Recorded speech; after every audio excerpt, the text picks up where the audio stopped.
হচ্ছে আলিয়া মসজিদের ইসলিয়াতে ব্রিজের উপরে হকার বসে, আমরা হকার উঠতে দেবো না, হকার উঠতে দেবো না, এবং এখন মোটরসাইকেল চলে মোটরসাইকেল উঠবে না, কারণ এইটাকে আমরা শুধু হাঁটার জন্য রাখবো এবং নিচের সমস্ত ট্রাক সরাই দেবো।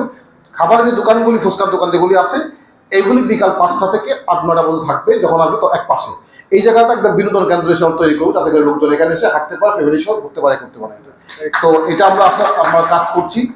আমরা আশা করছি যে শনিবার থেকে এটা আমরা শুরু করবো। এটা কোনোভাবেই এটা দেবো না, এবং সিটি কর্পোরেশন বলা হয়েছে যে ব্রিজের উপর ওঠার সময় একটা গেট এর মধ্যে অন করে দিই, যাতে করে কেউ মোটরসাইকেল উঠতে না পারে, কারণ এটা আমাদের একটা ঐতিহাসিক স্থাপনা এবং আমাদের শহরে আসলে কোনো বিনোদন কেন্দ্র যে ফ্যামিলি নিয়ে ঘুরবেন আসবেন সেগুলো।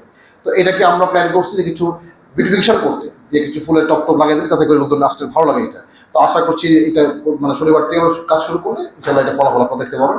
এটাই ইনশাল্লাহ। এখানে একটু বলে রাখি, সেটা হলো যে হকারদের একটা তালিকাও কিন্তু আমরা করতেছি, কারণ এটা আপনারা বলছেন যে আমার অ্যাসেসমেন্ট তাই, এখানে যারা আসলে ফুটপাতে কাজ করে ম্যাক্সিমাম লোক সিলেটের বাইরে। তো আমরা এখানে সিটি কর্পোরেশন তো একটা জায়গা রাখা হয়েছিল যেখানে হকারদের জন্য এটা, তো আমরা সেটাও ঠিক রেডি করতেছি। যারা সিলেটের লোকজন যারা আছেন এখানে মানে কিন্তু রাস্তায় কোনো থাকবে না, এটা আমরা চেষ্টা করছি। এই ক্ষেত্রে আপনাদের সবার সহযোগিতা লাগবে, কারণ হচ্ছে যে এটা সবার সাথে না হলে সবার সহযোগিতা করা খুব মুশকিল। আমরা চেষ্টা করছি যে করার জন্য, এটা আমি মনে করি এটা অবশ্যই সম্ভব।